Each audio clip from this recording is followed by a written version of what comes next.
mean, the thing's just moving. Motor's not even hot. It's ice cold being ran like that hard. Let's see here. Oh, oh, oh, oh, oh.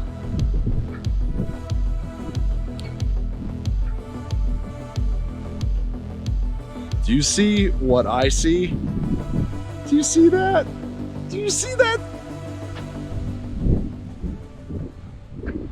An RC FPV pilot and just general RC enthusiast. What's up, guys? Welcome back to the Dorky and 40 RC channel. I am Chad. Hope you liked that little intro. I'm going to show you exactly how all of that happened.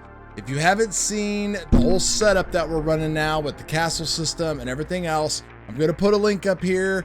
Check that out. I'm sure most of you have. It's gotten a lot of views, but we're not here to talk about that today. We're here to talk about this, the Sanwa M17 radio. Now look, guys, I try to be as straight up with you as I can. And I know that buying a $600 radio system is a hard pill for a lot of you to swallow, but I get inundated constantly with messages on what motor should I buy? Should I buy this ESC? Should I buy this? What should I do? This is the key, guys. If you want to go faster, win more, whatever, this is the key. Even if you have a DRK ESC that has all of the super programmability built into it, it doesn't come into a fraction of what is in the Sanwa M17 for throttle control. We're not even talking about the awesome things that you could do for steering that I've covered in my Ghost Raider video. Oh, and one thing, you guys are just fantastic. We are almost at 7,300 subscribers. We're adding like 350 people every month now.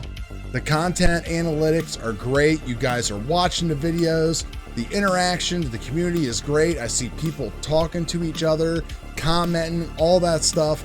That's really what I've always dreamed of on this channel. I am planning something really special for you guys though, probably a special couple things. So make sure you subscribe and stay tuned. Not only talking about this thing for drag racing, but just for RC in general. Now, obviously not bashing and stuff, but winter's coming here in the Midwest. I won't be drag racing, but I will be racing those buggies back there. I've got Sanwa power in my hands to help fine tune everything. So do some of the other highly competitive people. Some of you are gonna say, well, you can do some of this with the Futaba, or you can do this and you can do that. Well, you can do those things, guys, but you can't do everything. Not everything that this can do. I don't even think the M14, which is the lower model of this, can even do what this can do. At least not as easy because of the interface and how everything works here with the menuing system and just how easy it is. And this is just using a single mode, not the R mode where you can shift and do all that stuff. Like, I haven't even gotten into all that yet. So I encourage all of you guys to check all this out. Watch this video of just how I talk myself through of what I'm doing with this radio and how I went from running 2.4s to 2.1 at 70 miles per hour. No changes, no gear, no changes to the car, no nothing at all, no voodoo tires, nothing. Just all the hard work that I put in previously and then this in the field, making some tuning changes. It's going to work with any ESC, your RX-8, your Castle, your DRK running at 100% on all 5 stages. A lot of people use the Sanwa to tune that. I've even done it and it makes it go even faster. Sometimes, depending upon the traction level, unless you're really good at figuring that stuff out. Don't need to buy another car. You don't need to spend another $200 some on a Nick Bell motor until you get this in your hands. You're just never going to be able to do what it can do. I've got the proof. One thing I would encourage all of you to do is go and look on the Bullet Experience Facebook group, maybe No Prep Junkies, a couple of other places, and look up the video that Jeff Zuccarello did, the guy that won the King of the Smokies in the Outlaw class and 13.5 class all in one night. and watch his video on what he does with this, creating like custom throttle curves. Awesome stuff. I do the same thing with my FPV quads using the firmware that they have. The development of the firmware, the technology that's built into this as far as how it's able to produce all of these awesome frames at a smoother rate, whatever kind of magic and trickery in the 2.4 that they're using here is obviously a winning combination. They've been doing this forever. Besides that, the radio just feels great in your hand. It's got built-in USB charging. That $600 price tag does come with one receiver. Receivers are $100 a pop. That's pretty expensive. I understand that. But hey, you're gonna have this stuff for a long time. This isn't going away. No matter if you get an ESC that can do all the throttle stuff that's in this radio, you're still not going to be able to do all of the steering stuff that's in this radio, which is going to keep you in your lane, keep you from flipping and rolling your car and breaking stuff. It's going to just make you a better driver. We'll play for you the video clip of that, and then we'll come back and I'm just going to run you through a quick couple things of a demonstration of how some of the basic functions of what we're talking about works, so you can see that it's not super hard to do and figure out. And then maybe down the road we'll do some more advanced, videos on how to set up some of this stuff individually. It's very easy and intuitive once you get over the first hump and you set up the first couple things, and then you learn a process on how to increase certain ramps, certain points, and then lower those when you need to. So let's check this video out here real quick. I think you're going to be pretty impressed. By the way, I did put an Amazon affiliate link for the Sanwa in the description to this video.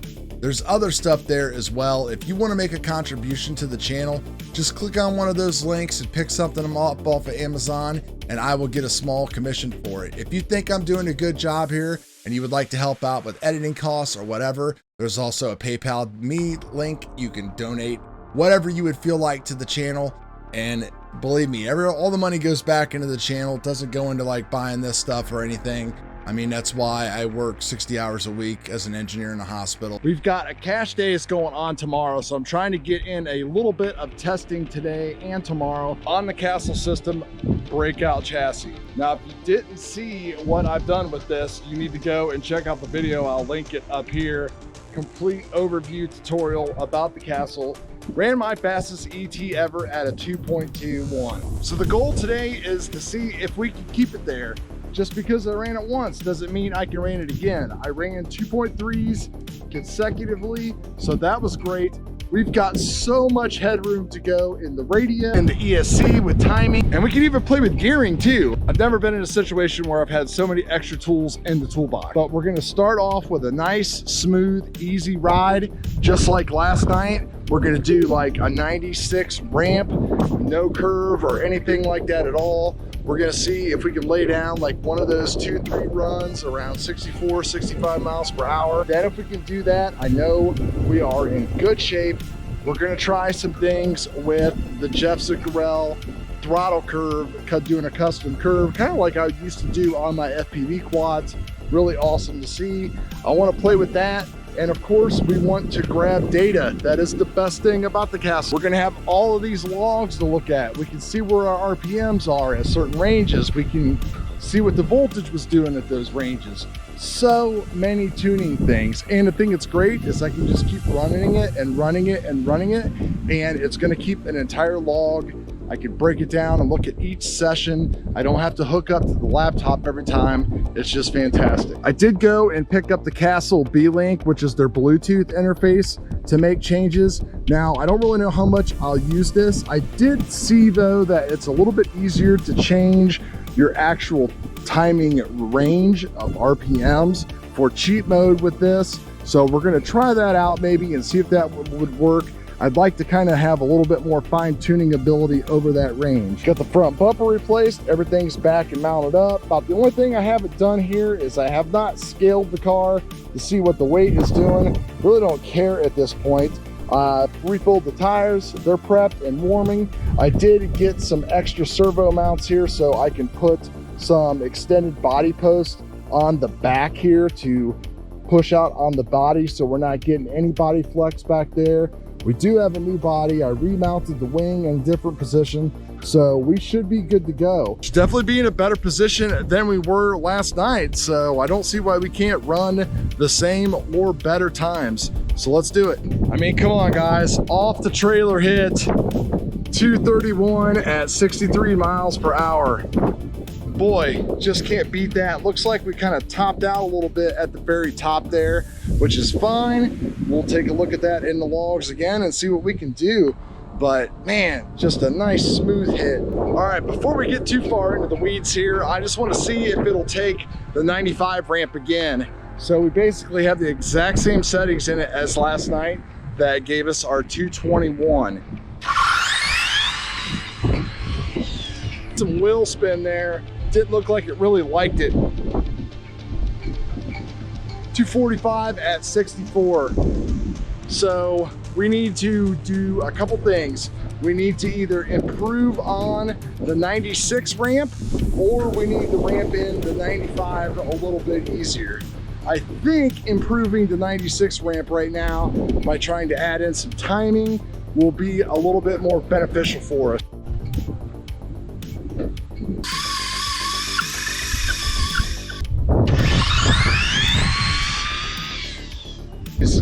Back to the 96 ramp. Just really likes that ramp. It's super smooth. Really looks good.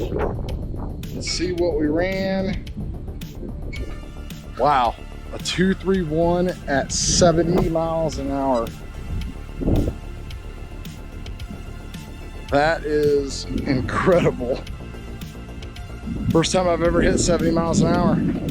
All right, like I said, we have options. So what we're gonna try is the 95 ramp, which definitely gives us a better time because it just does, it's faster in ramping in the power. And we're gonna try putting in a custom curve in there for our throttle. And this is what Jeff Siccarell demonstrated on his Facebook live channel, how he runs the M17. So we're gonna try that out now and see where like his base settings get us, point of 10, and then curving and ramping from there on out. I'll show it to you on the bench maybe, or in another video, because it's definitely kind of complicated.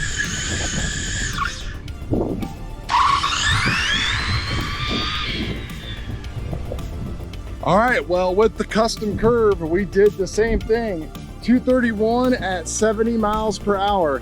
So we have a 231 car now, which again, I'm not gonna complain about, but I want to get more out of this. All right, this will be the last hit of the day. We went ahead and tweaked the curve up a little bit more. So we took our point from 10 to 20, and we bumped up each curve number a couple points. So we're increasing the steepness of that curve. It's still not a straight linear ramp. It's got that nice little hump in it and stuff. And we did a 231 at 70 on the second run of the battery. I looked at the logs. Logs look good. Might be running up against some gearing issues. We made almost 80,000 RPMs at 70 miles an hour. So man, we're doing something right. We are going up against a huge headwind today. Maybe that has something to do with it. Or maybe I should run with only 3 body posts and a quarter of a bumper.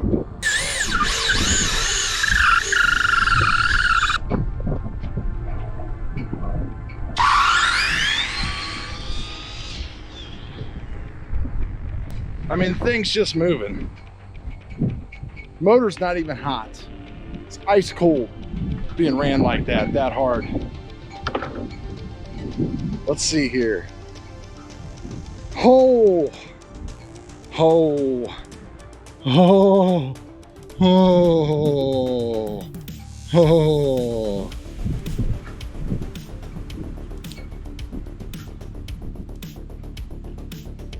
Do you see what I see? Do you see that? Do you see that?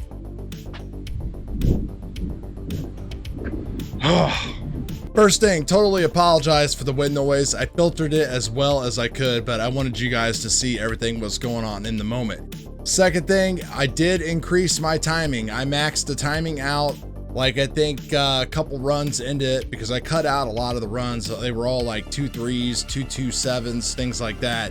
So I maxed the timing out at 45 degrees, and then we probably did about another 5 or 6 hits where we started adjusting things in the radio, playing with the ramping speeds and then playing with the expo throttle curves, things like that. But you can see that I did all of the tuning with the radio. The radio is what got me from the high 2.2s and 2.3s to the 2.1s, and it was using Jeff's method of creating a custom throttle curve inside of the radio.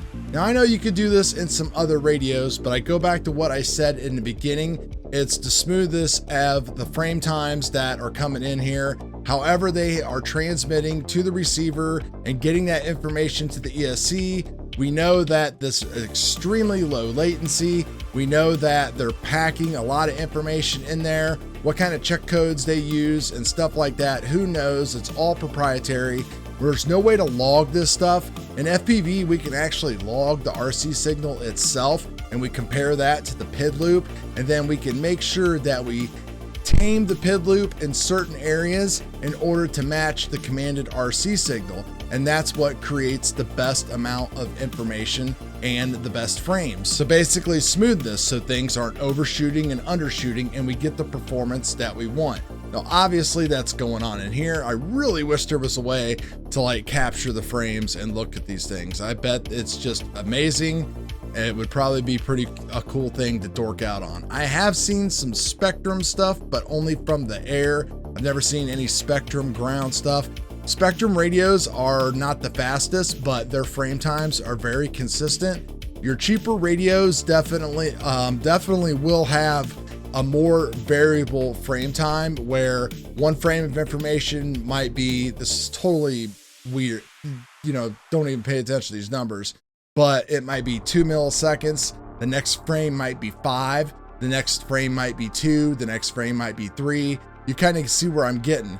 This is obviously delivering a consistent frame time throughout its entire movement on the PWM cycle. So that's how it's able to create such accurate and smooth power. And when you make such tiny individual changes, it's able to basically take advantage of that, because most of our ESCs have at least a 16-bit, if not a 32-bit processor built into them. So they're a lot smarter than we think, and the smarter of a signal you give them, the more efficient and better they're actually going to be. So let's take a look real quick at just some of the basic features of how you set things like this up. We'll just go over ramping, speed, and those kind of things real quick here. So here's the main screen, of course, for the Sanwa. It even tells you like what the temperature is outside or inside in this case. Pretty cool.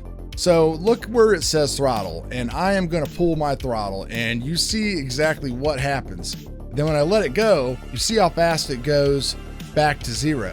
Now, if you didn't do anything to this radio out of the box and you just hammered the throttle, it would go up just as fast as it goes. So what we're going to do is we're going to go into settings, and then this is the steering stuff. We'll go through this real quick. It's the same for steering as it is for throttle, but each of course is different. So the first thing we have is dual rate. So this is the amount of speed and power being applied to my steering. You can see I'm running a dual rate of 60.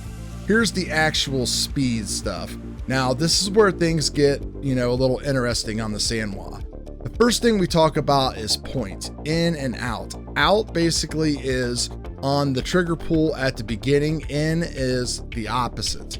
So I am basically telling my steering that I want it to jump to 24%, and then I want it to ramp forward at a speed of -97. So this originally comes as 0. 97, 96, 95, 94, the lower the number, or the higher the number in this case, so like 94 versus 97 is faster and more aggressive. So if we go back out to the main menu and you watch my steering, you can see it's doing the same thing. It's going immediately to 24, and then it's going to ramp up to 60.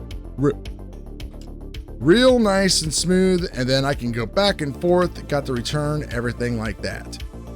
Now, let's take a look at the real good stuff here. Here are my throttle settings. You can see I'm running a full 100%. Here is the speed, the ramp I keep talking about, 95, 96, 97. This is what we used last week, 95. You can time this stuff out. 97 is like a 3-second run. It basically takes 3 seconds to get from 0 to 100%. So we really aren't going to use 97 that much. 96 is a good, smooth, I'm going to get down the course run, and it's going to take me 2.3 to 2.4 depending upon how I have everything else dialed in inside here.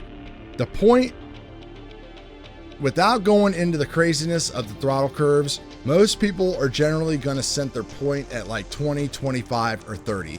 So this is your actual launch point. So it's going to jump up to like 25 or 30, and then it's slowly going to ramp into 100 based on whatever you put that number there at. This is the basic way that you want to set it up and run your car when you first get it. When you get into the more advanced stuff, throttle curving and everything else like that, that's when you're going to come back in here and start playing with this. If you noticed in the video, I was saying that 96 was too slow, but 95 was too fast. Using Jeff's method in the actual curve, what I did was I set up a custom throttle curve here, which you can see kind of goes up, then kind of comes down again, and then goes up like that. Inside this throttle curve, I have 9 individual points that I can change of what happens when I pull this throttle. Each time it goes to one of those points, it's going to accelerate through that whole range based on that actual ramp.